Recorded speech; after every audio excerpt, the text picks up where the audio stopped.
नमस्कार साथियों, मेरा नाम है आर.के. सिंह। संस्कृति पीसीएस यूट्यूब चैनल पे आप सभी का स्वागत है। आज के एपिसोड में बड़े ही महत्वपूर्ण विषय की चर्चा करने वाले हैं। जिस विषय की चर्चा हम करने वाले हैं वह तेजस मार्क 2।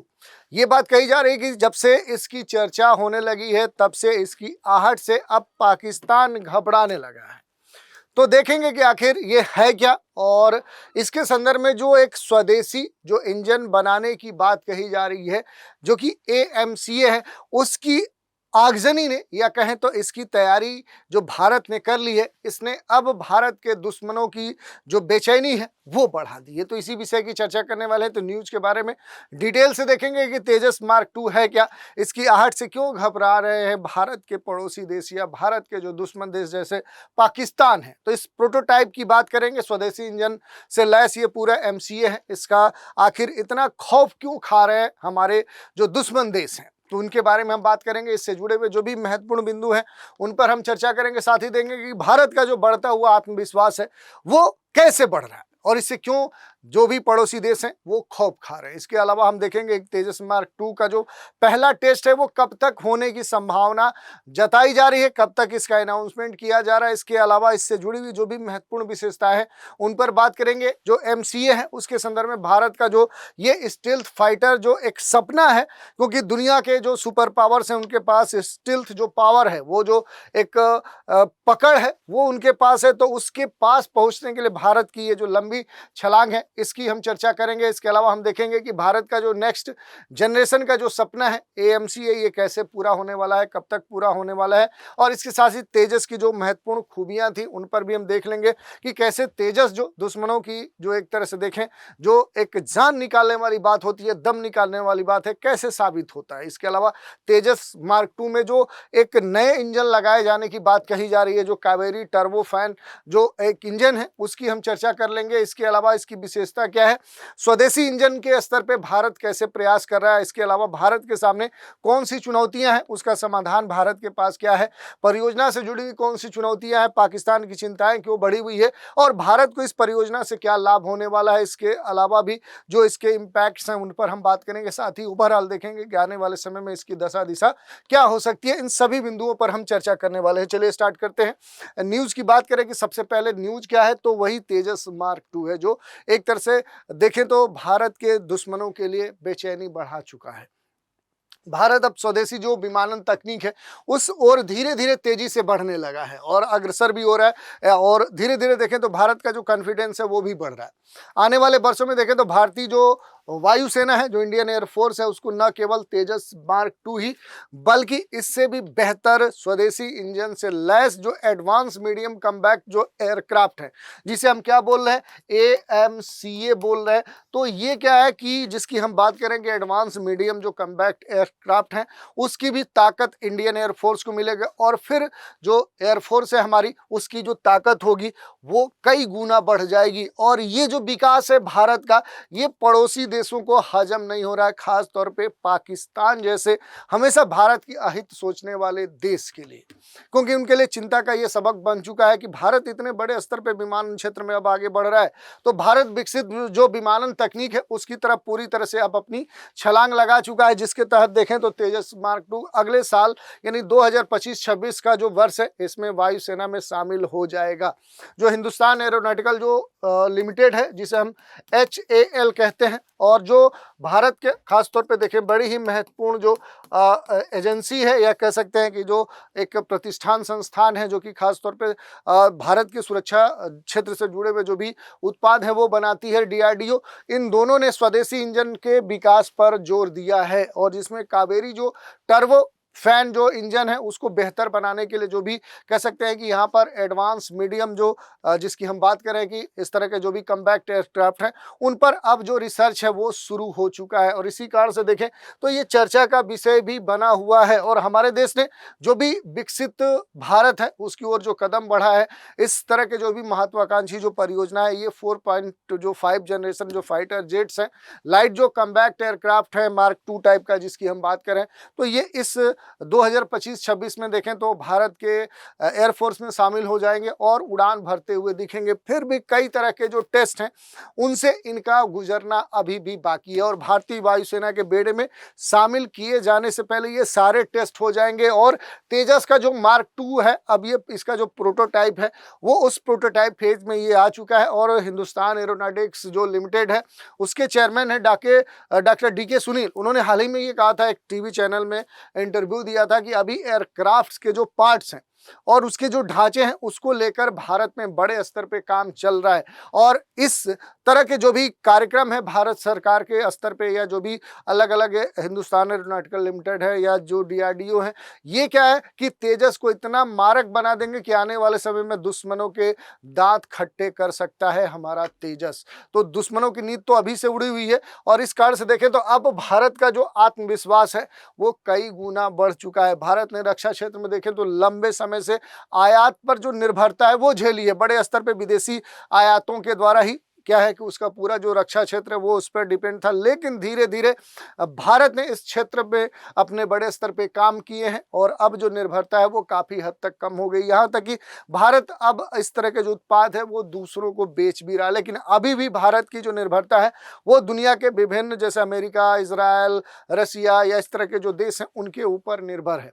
तेजस जो Mark 2 है ये एडवांस मीडियम जो कम्बैक्ट एयरक्राफ्ट हैं उसके जरिए भारत सीधे उन देशों को अब कहीं ना कहीं उन देशों के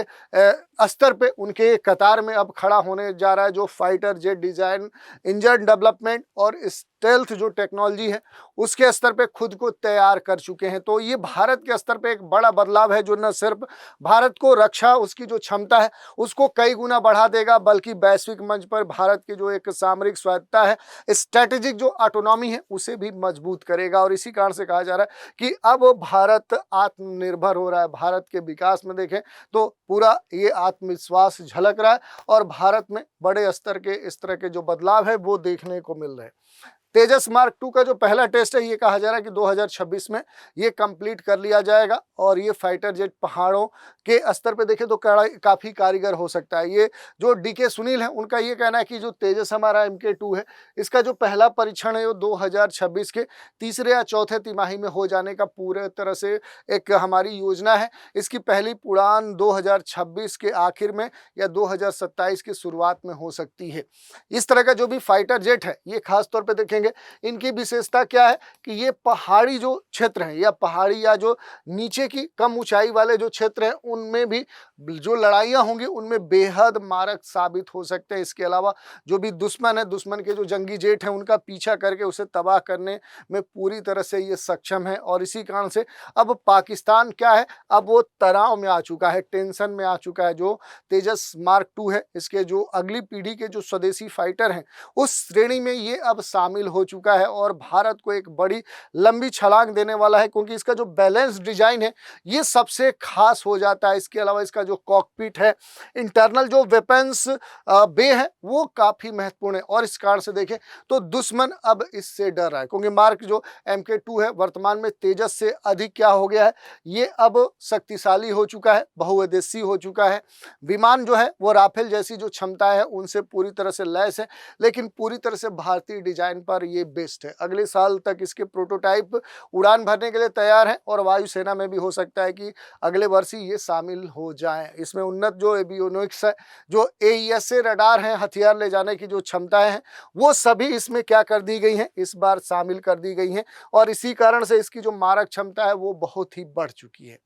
अब बात करें जो आर्म मीडियम जो कम्बैक्ट एयरक्राफ्ट हैं, ये 5वीं पीढ़ी के स्टेल्थ फाइटर जेट्स हैं जिसे पूरी दुनिया स्वदेशी इंजन के साथ लाने की जो योजना है उस तौर पे देखी जा रही है। DRDO जो है अपने देश का महत्वपूर्ण कह सकते हैं कि R&D करने वाला जो अत्याधुनिक इस तरह के जो भी रक्षा उत्पाद है उनसे जुड़ा हुआ संस्थान है। और जो हिंदुस्तान एरोनॉटिकल लिमिटेड है ये मिलकर कावेरी जो टर्बोफैन इंजन है उसको क्या कर रहे हैं और अपग्रेड करने का प्रयास कर रहे हैं, ताकि इस तरह के जो भी आर्म जो मीडियम जो कम्बैट एयरक्राफ्ट हैं उनके स्तर पे अत्याधुनिक जो विमान हैं उनको बनाया जा सके, उनको और पावर दिया जा सके। और इसी कारण से कहा जा रहा है कि जो AMCA है ये क्या होगा कि ये खास तौर पे इसके आने से भारत उन चुनिंदा देशों में शामिल हो जाएगा जो स्टेल्थ जो टेक्नोलॉजी होती है उस टेक्नोलॉजी और स्वदेशी इंजन दोनों उनके पास है। तो उस श्रेणी में भारत क्या हो सकता है, अब आने वाले समय में शामिल हो सकता है। इसके अलावा भारत का जो नेक्स्ट जनरेशन का जो सपना है कि स्टील्थ विमान या जो F-35 से J-20 जैसे जो 5वीं पीढ़ी के विमान है उस श्रेणी में भारत भी खड़ा हो। तो स्टील्थ जो डिजाइन है, सुपर क्रूज जो क्षमता है, उसका जो इंडिजिनस जो इंजन है उस स्तर पे भारत अब विकसित कर रहा है अपने एयरक्राफ्ट। और इसी के संदर्भ में जो आर्म्ड मीडियम जो कम्बैट एयरक्राफ्ट है वो विकसित होने के बाद भारत जो है अब दुनिया के अग्रणी जो देश हैं, चाहे वो USA की बात की जाए, चाहे वो रूस की बात की जाए, चाहे चाइना की बात की जाए, चाहे इस तरह के जो भी विभिन्न देश हैं जो जिनके पास इस तरह की टेक्नोलॉजी है, इस तरह की बढ़त है, उनके लेन में, उनके कह सकते हैं श्रेणी में अब ये खड़ा हो सकता है। और इस कारण से देखें तो अभी तक जो तेजस के बारे में बेसिक जानकारी है वो तो हम जानते हैं कि बड़ा ही हल्का फुर्तीला, ये कह सकते हैं कि लड़ाकू विमान है और अब इसे और एडवांस स्तर पे किया जा रहा है। बेसिक इसकी जानकारी यहाँ पर दी गई है, स्पीड कितनी है, हर तरह की मिसाइलें ये तबाह कर सकता है, इलेक्ट्रॉनिक युद्ध में पूरी तरह से ये सक्षम है। सॉफ्टवेयर जो डिफाइंड रेडियो जो युद्ध प्रणाली है उससे ये लैस है। तेजस हवा में ईंधन भरने के में पूरी तरह से सक्षम है कि ईंधन खत्म हो रहा है तो ये हवा में ही क्या कर सकता है, ईंधन भर सकता है। पूरी तरह से भारत में ये डिजाइन और निर्मित किया गया है। तेजस को टेक ऑफ और लैंडिंग के लिए छोटे रनवे की जरूरत होती है, ऐसा नहीं कि बड़े रनवे की इसकी जरूरत है। तो इसकी खास विशेषता है। अब तेजस जो मार्क 2 है उसमें लगेगा जो कावेरी टर्बो फैन जो इंजन है उसकी अब लगाने की बात कही जा रही है, जिसमें हिंदुस्तान एरोनॉटिकल लिमिटेड और अमेरिका की जनरल इलेक्ट्रिक है उसके बीच में एक बड़ा जो समझौता है वो हुआ है। उस समझौते के तहत देखें तो जो तेजस मार्क 2 है उस मार्क 2 में GF414 इंडिया S6 इंजन लगेगा और ये इंजन 98 किलो न्यूटन थ्रस्ट क्या करेगा, पैदा करेगा, झटका जिसे हम एक तरह से कह सकते हैं, स्पीड जो होती है अचानक जो थ्रस्ट होता है वो उत्पन्न करेगा और विमान को मैक यानी कि जो 1.8 की जो गति है, ध्वनि की जो गति है उसके लगभग 2 गुने की जो स्पीड है वो प्रदान करेगा। और इस कारण से देखें तो पड़ोसी देश जो पाकिस्तान है वो पूरी तरह से क्या है, वो बेचैन हो चुका है, उसकी नींद उड़ चुकी है, क्योंकि वो इस तरह के जो फाइटर हैं वो क्या करता है, उनको प्राप्त करने के लिए चीन के ऊपर निर्भर है। उसके पास इस तरह की कोई टेक्नोलॉजी है नहीं है, R&D नहीं है, उसके पास इस तरह का विजन नहीं है। और अभी देखें तो जो भारत के द्वारा ऑपरेशन सिंदूर चलाया गया था उसमें पाकिस्तान का पहले से भी देखें तो दम निकल गया था। भारत जो फाइटर जेट इंजन इस तरह के जो तैयार बनाने की जो एक स्वदेशी स्तर पे प्रयास कर रहा है, इसके लिए कावेरी जो टर्बोफैन इंजन है 11010 KN वेट का, और इसके तहत देखें तो इसका जो थ्रस्ट की बात की जा रही है कि इस तरह की जो नई तकनीकें हैं उनको विकसित करने पर भारत काम कर रहा है। तो ये भारत के लिए एक बड़ा कह सकते हैं कि पहल है। और इनमें सिंगल जो क्रिस्टल ब्लेड टेक्नोलॉजी है, इंटीग्रेटेड जो रोडर ब्लेड्स हैं, ब्लेड और निकिल कोबाल्ट के सुपर आयल जो शामिल किए गए हैं, तो इस तरह के जो एलॉय शामिल किए गए हैं इससे इसकी मजबूती और बढ़ चुकी है। 1980 में देखें तो 1900 यानी 80 के दशक के शुरुआत में की गई कावेरी जो इंजन परियोजना है वो भारत के संदर्भ में क्या की गई थी, स्टार्ट की गई थी। और इस योजना का जो उद्देश्य था वो यही था कि स्वदेशी जो लाइट जो कम्बैट एयरक्राफ्ट है, जो ये है, इन तरह के जो भी इंडिजिनस कह सकते हैं कि लाइट कम्बैट जो एयरक्राफ्ट तेजस हैं उनको और शक्ति प्रदान किया जाए। लेकिन इन सब के बावजूद आप देखेंगे तो भारत के सामने कई तरह की चुनौतियां भी है। जैसे इंजन विकास को लेकर ही एक बड़ा चैलेंज है, क्योंकि कावेरी जो इंजन है अभी भी क्या है कि पूर्ण रूप से एक फाइटर जेट की जो आवश्यकता है उनको पूरा नहीं कर सकता। तो इंजन के स्तर पर कमी है, इसे और अपग्रेड करने की आवश्यकता है। और इसी के तहत जो आर्म्ड जो मीडियम कम्बैट एयरक्राफ्ट है उसके तैयार करने के सामने बहुत सारी जो चुनौतियां वो भारत के सामने है। दूसरी जो चुनौती है वो टाइम लाइन की है, टाइम बाउंडेशन की है कि भारत की जो डिफेंस प्रोजेक्ट्स हैं, जो रक्षा परियोजना है, उनमें अक्सर क्या हो जाती है, लेट लतीफ़ी हो जाती है, देर हो जाती है। जो टारगेट फिक्स किया जाता है, जैसे कि अभी देखें तो AMCA के संदर्भ में 2025-26 टारगेट फिक्स किया गया है, लेकिन अब इसके सामने चैलेंज है कि इस डेडलाइन में ही, इस टाइमलाइन में ही भारत को काम करना होगा और इसे पूरी तरह से इंडियन एयरफोर्स में अगले वर्ष शामिल करना होगा। तो ये बात की जा रही है कि सामरिक जो बढ़त है वो बढ़ाने के लिए भारत को समय पे अपने प्रोजेक्ट को पूरा करना होगा। और तीसरी बात है कि फंड, पैसे की, जो फंडिंग है, जो सहयोग है, उस स्तर पे स्वदेशी इंजन और जो भी विमानन तकनीक है उसके लिए बड़ा क्या चाहिए, इन्वेस्टमेंट चाहिए, एक बड़ा फंड चाहिए, एक निवेश चाहिए और निजी क्षेत्र की जो भागीदारी है वो इसके लिए सबसे महत्वपूर्ण हो जाती है ताकि फंड की जो ज़रूरत है वो यहाँ से पूरी की जा सके। तो इस तरह की बहुत सारी चुनौतियाँ हैं और इन परियोजनाओं में देखें तो सबसे बड़ी बात यह है कि जैसे कावेरी 2.0 भारतीय लड़ाकू विमान के लिए एक स्वदेशी इंजन विकास का एक प्रयास तो है, लेकिन इसके संदर्भ में जो बहुत सारे जो चैलेंजेज हैं, चाहे वो तकनीकी हों, आर्थिक हों या फिर देख सकते हैं कि जिस तरह की जो संभावनाएं हैं उन पर भारत को काम करना पड़ेगा। इसके अलावा भी देखें तो एक दो महत्वपूर्ण बिंदु है कि पाकिस्तान की जो चिंता है वो बढ़ती जा रही है, क्योंकि तकनीकी जो बढ़त है भारत की उससे क्या है कि पाकिस्तान पूरी तरह से डरा हुआ है और दूसरी बात कि पाकिस्तान अब तक चीन पर पूरी तरह से निर्भर है। चाहे चीन के द्वारा जो देखें जो 17 है या जो JF-17 है, इस तरह के जो भी विमान हैं, इस तरह के जो प्रोजेक्ट हैं वो क्या है कि वो चीन पर निर्भर, लेकिन भारत क्या है कि खुद अपने इंजन, खुद अपने प्लेटफॉर्म स्वतः ही बना रहा है। तो ये एक चिंता कह सकते हैं पाकिस्तान की है और भारत के इस प्रयास से क्या हो सकता है कि भारत पाकिस्तान के बीच में जो एक बैलेंस है वो बिगड़ सकता है, क्योंकि भारत के द्वारा जो तेजस MK2 है या AMCA है, इसके आने के बाद इनके जो इंडियन एयरफोर्स है उसमें शामिल होने के बाद भारतीय जो वायुसेना है उसकी ताकत कई गुना बढ़ जाएगी और फिर क्या होगा कि क्षेत्रीय जो सैन्य संतुलन है वो भारत के पक्ष में झुक सकता है। तो एक दबाव पाकिस्तान के ऊपर है, रणनीतिक स्तर पे भी दबाव है, क्योंकि पाकिस्तान को अब चीन से और महंगे सौदे करने पड़ सकते हैं, लेकिन वो भारत की स्वदेशी जो बढ़त है उसका मुकाबला नहीं कर पाएगा। तो इस तरह की बातें हैं और भारत इसके संदर्भ में देखें तो हमेशा बढ़त प्राप्त करेगा। पहली बात कि एक कॉन्फिडेंस के स्तर पे जो आत्मनिर्भरता है वो भारत के पास हो चुकी है। विदेशी जो इंजन है और जो विमान है उन पर जो निर्भरता है भारत की वो क्या हो जाएगी, वो कम हो जाएगी। बचत होगा, क्योंकि जो आयातित अरबों डॉलर का जो एक निवेश भारत का इन क्षेत्रों में जाता था उसकी बचत हो सकती है। टेक्नोलॉजी जो एक्सपर्ट है कि भविष्य में देखें फ्यूचर में तो भारत अपने फाइटर जो जेट्स हैं और जो इंजन्स हैं वो दूसरे देशों से जो निर्यात कर सकता है, इससे बड़े स्तर पे देखें तो एक बड़ा आर्थिक विदेशी आय प्राप्त हो सकती है और दुनिया में एक जो रणनीतिक बढ़त है वो भी भारत को प्राप्त हो सकती है, चाहे वो चीन हो, पाकिस्तान हो, बांग्लादेश हो या जो भी अन्य देश हैं, ईरान है जो भारत के खिलाफ बोल रहे हैं, तो उनके मुकाबले भारत की जो हवाई शक्ति है वो निर्णायक बढ़त के तौर पे शामिल हो सकती है। और इसी कारण से कहा जा रहा है कि जो रणनीतिक दबाव है वो एक इम्पैक्ट के तौर पे आ सकता है। भारत की ये जो प्रगति है केवल पाकिस्तान ही नहीं बल्कि चीन के लिए और दुनिया के वैसे देश के लिए जो भारत के खिलाफ बोलते हैं, सोचते हैं, उनके लिए चुनौती उत्पन्न कर सकता है। खासतौर पे जो इंडियन ओशियन है,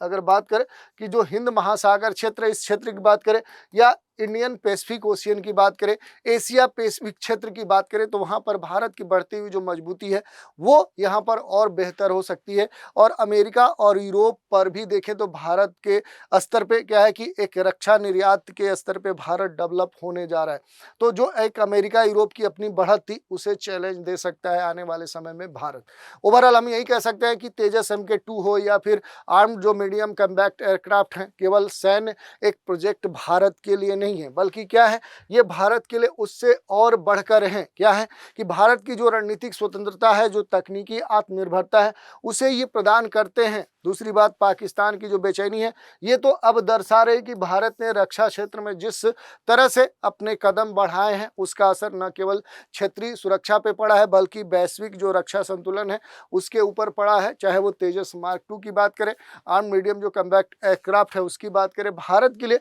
सिर्फ ये सैन्य परियोजना तक सीमित नहीं है बल्कि नए भारत के आत्मनिर्भरता और वैश्विक जो शक्ति है वो बनने की सफर की गवाही है भारत के संदर्भ में। और पाकिस्तान की चिंता और उसकी जो बेचैनी है वो यही दर्शाती है कि आने वाले समय में, आने वाले दशक में भारत की हवाई जो शक्ति है, एयर जो सुपेरिटी है, वो न केवल क्षेत्रीय जो संतुलन है, जो सुरक्षा है, वहीं तक पहुंचेगी बल्कि वैश्विक संतुलन में भी अहम भूमिका निभाएगी। तो इस तरह से महत्वपूर्ण जो विकास है भारत के संदर्भ में उसकी हमने चर्चा की और उससे जुड़े हुए जो भी अहम पहलू हैं उन पर भी बात की। तो आज के एपिसोड में इतना ही। आप सभी हमारे साथ बने रहें, इसके लिए धन्यवाद।